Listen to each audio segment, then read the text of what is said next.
The best revenge is to be unlike him who performed the injustice. What if I told you that sometimes the hatred people show isn't just about dislike? It runs far deeper, into dangerous territory where their very existence seems threatened by yours. It's not just about disapproval or annoyance. It's about a silent, burning desire to see you removed from their world entirely. That's a heavy truth, but recognizing it could be the difference between survival and disaster.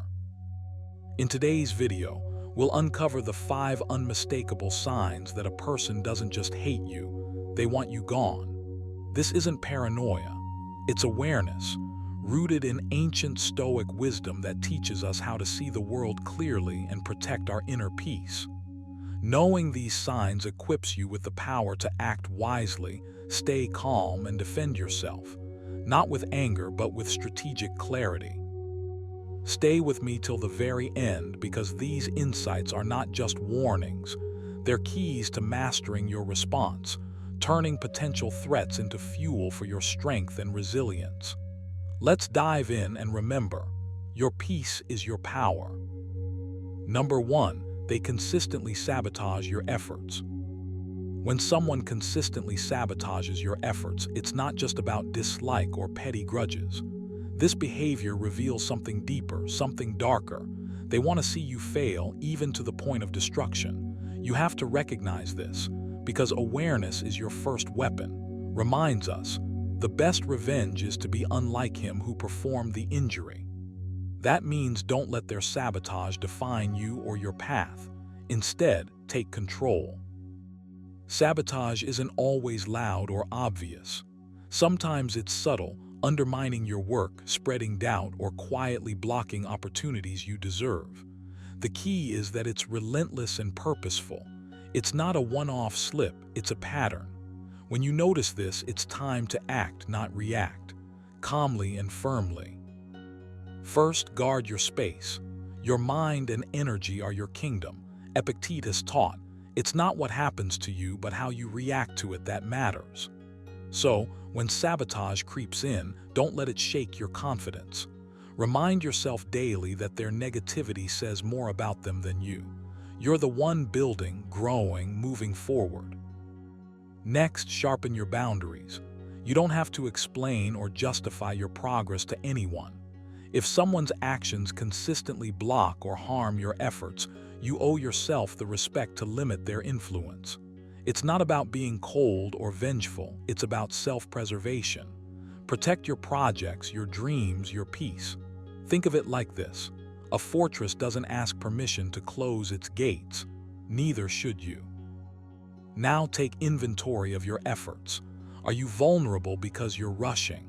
Or maybe you're oversharing plans with people who should know? Stoicism teaches us to be strategic with what we reveal and to whom. Practice restraint. Develop the habit of reflecting each night. What progress did I make? Where did I meet resistance? How did I respond? This reflection keeps you aware and prepared. Here's a practical exercise. Write down the areas where you've noticed sabotage. Be honest with yourself. Then beside each, write one clear action you can take to shield yourself. Maybe it's keeping certain plans private or focusing more deeply on your work or cutting ties with those who bring consistent harm. Keep this list close. Review it weekly.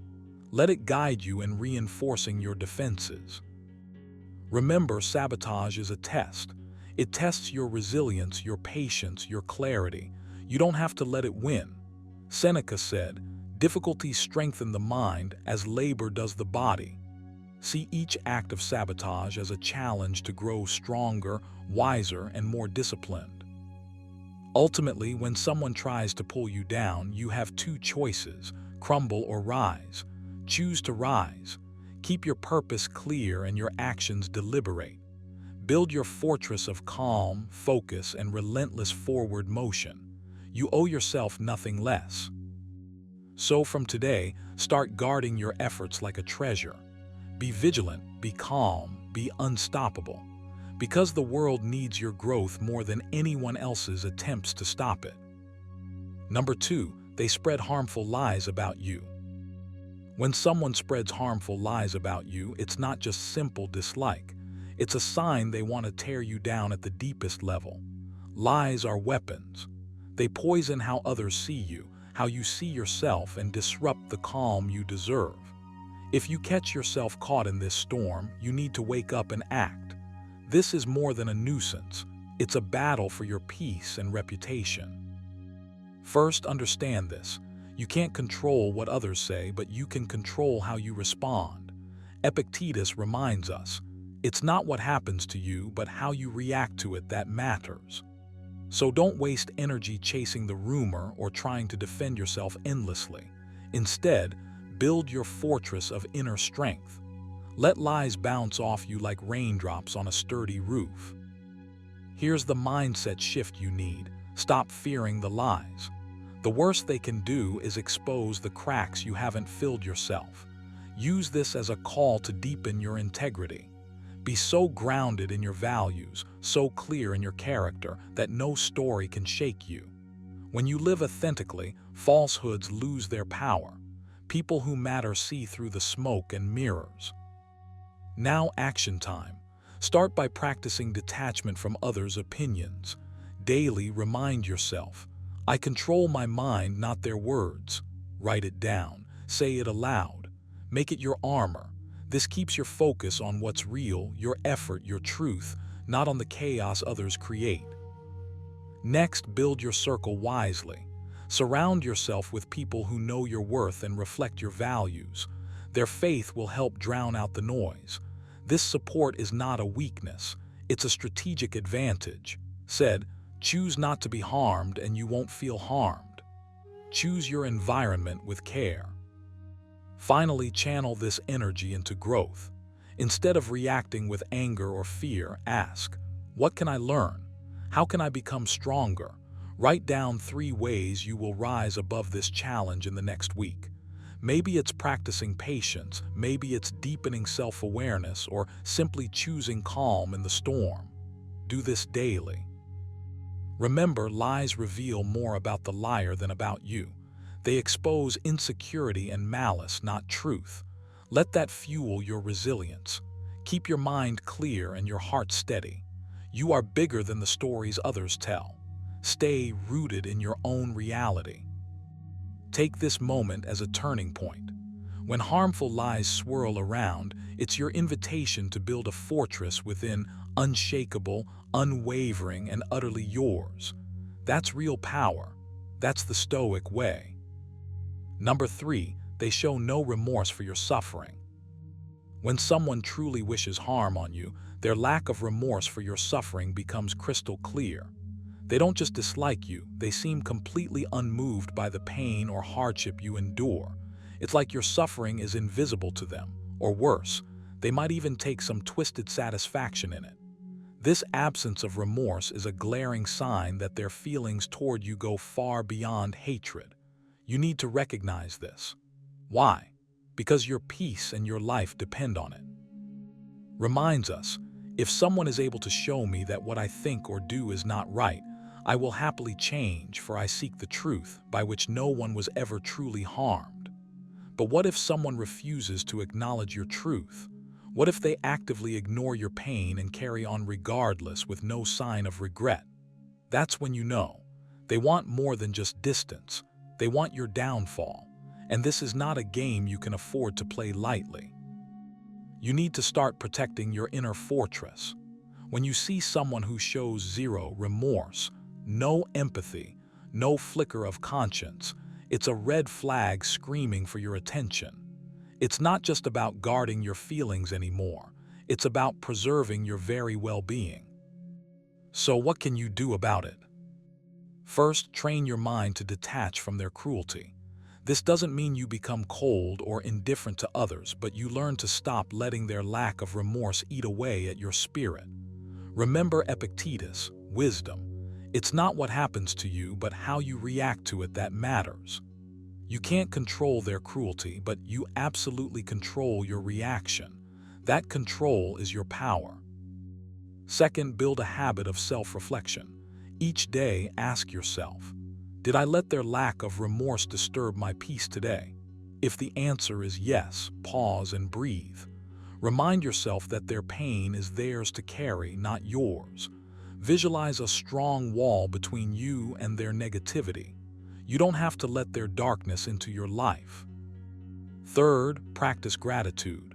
Focus on what you do have and who genuinely supports you.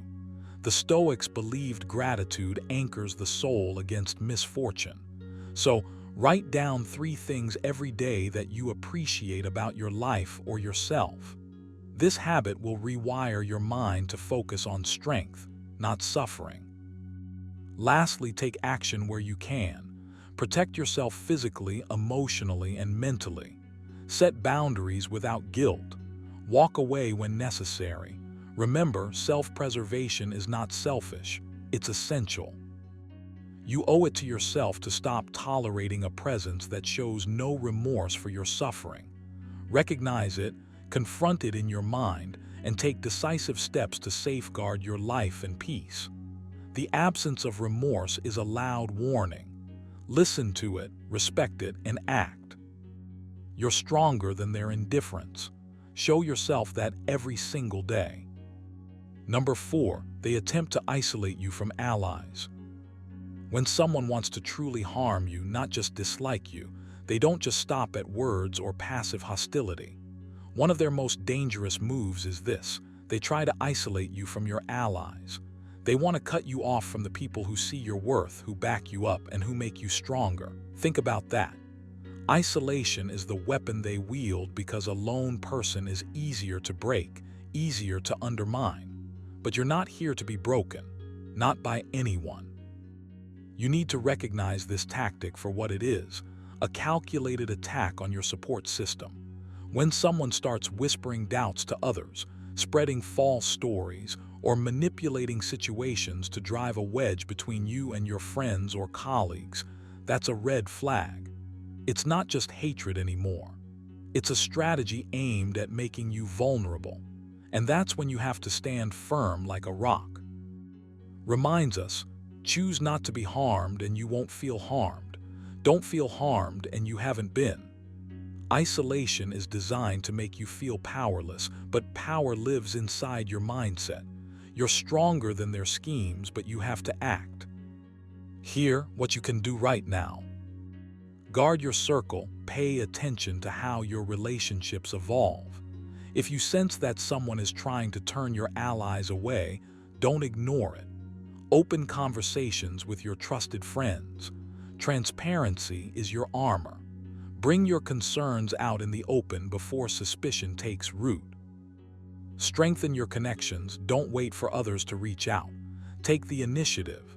A quick message, a call, a genuine check-in can keep your relationship strong and prevent distance from creeping in. People bond through action, not just words. Stay rooted in yourself. Remember Epictetus's wisdom. It's not what happens to you, but how you react to it that matters. You can't control others, but you can control your responses. Don't isolate yourself emotionally or mentally, even if the outside world tries to do it physically. Build new allies, don't be afraid to expand your circle. Sometimes when old ties fray, new ones can form. Look for people who share your values, who lift you up rather than tear you down. Every strong person has a tribe. Find yours and nurture it. Keep perspective. Isolation can feel like the end, but it's often a test. How you respond defines you. Use it as fuel. Reflect daily. Who am I without the approval of others? How can I be my own fortress? Practice gratitude for the allies you do have and focus on your internal strength. Here's a simple exercise. Each morning, write down 3 people you trust and 1 action you will take to strengthen your connection with them. It could be sending a thoughtful note or simply asking how they're doing. These small steps build an unshakable web around you. You don't have to fall into the trap of isolation. When others try to cut your support, you rise by reinforcing your foundation. This is your moment to choose strength, clarity, and resilience. Don't just survive their attempts, outgrow them. Remember Seneca's words, "Difficulties strengthen the mind as labor does the body." Let this challenge forge you into someone who cannot be isolated, someone who stands tall no matter the odds. Because at the end of the day, your true power lies not in others' presence, but in your own unwavering spirit. Number 5, they exhibit obsessive fixation on your downfall. When someone crosses the line from mere dislike to a dangerous place, one unmistakable sign is their obsessive fixation on your downfall. This isn't just a casual grudge or momentary irritation. It's a relentless, unhealthy obsession. They replay your failures over and over in their mind. They wait and watch, hoping to see you stumble. Their thoughts circle around your mistakes like vultures circling a carcass. This kind of fixation reveals something far darker than hate. It's a desire to see you broken, defeated, erased. Now here, where you need to wake up. You have to recognize this pattern not as a random annoyance, but as a threat to your inner peace. Reminds us, the soul becomes dyed with the color of its thoughts. If you let someone's poisonous fixation seep into your mind, you're handing them power over your well-being. You don't want that. You want control over your thoughts, your emotions, your energy, not over theirs. So what do you do when you sense this kind of fixation aimed your way? First, build a mental fortress. Protect your inner world by controlling what you feed it. When you catch yourself obsessing over how someone might wish you harm or eagerly awaiting your mistakes, stop. Shift your focus back to what you can control, your own actions, your own mindset. Here's a practical exercise to try. Every morning, take 5 minutes to write down what you want to achieve that day. No distractions, no negativity allowed. This habit trains your mind to lock onto progress rather than paranoia. And when thoughts about that person's fixation creep in, use a simple mantra. Their obsession does not define me. Repeat it until your mind lets go. Seneca once said, "We suffer more often in imagination than in reality." Don't give the person's fixation the stage in your mind. Your imagination is a battlefield. Decide what you will nurture there, fear and bitterness, or strength and calm. Next, detach emotionally. You don't have to engage with every toxic thought or reaction. You're not their puppet. You get to choose your response. If they obsess over your downfall, you respond with indifference and focus on your own growth. This isn't about ignoring reality. It's about refusing to give power to what hurts you. Lastly, remember to practice gratitude. When your mind starts spinning with their fixation, anchor yourself by listing 3 things you appreciate in your life. Gratitude rewires your brain, pulling you out of negativity's trap. It's a Stoic tool that's simple but incredibly powerful. Your goal isn't just to survive their fixation, it's to rise above it, to remain unshaken, steady, and serene no matter what's thrown your way. So, take action now. Build your mental defenses, own your thoughts, refuse to be dragged down by the shadow of someone else's obsession. You hold the key to your peace, and no one's fixation can steal that from you unless you let it. Stand firm, live deliberately. Let their fixation be a reminder of your strength, not your fear. Remember, recognizing these signs isn't about fueling fear. It's about sharpening your awareness and protecting your peace. As said, the best revenge is to be unlike him who performed the injury. Stay vigilant, stay grounded, and never let the darkness of others consume your light. If this video opened your eyes, hit that like button and subscribe for more Stoic wisdom that empowers you to face life's toughest challenges with calm and strength. Until next time, keep mastering yourself and let your resilience be your shield.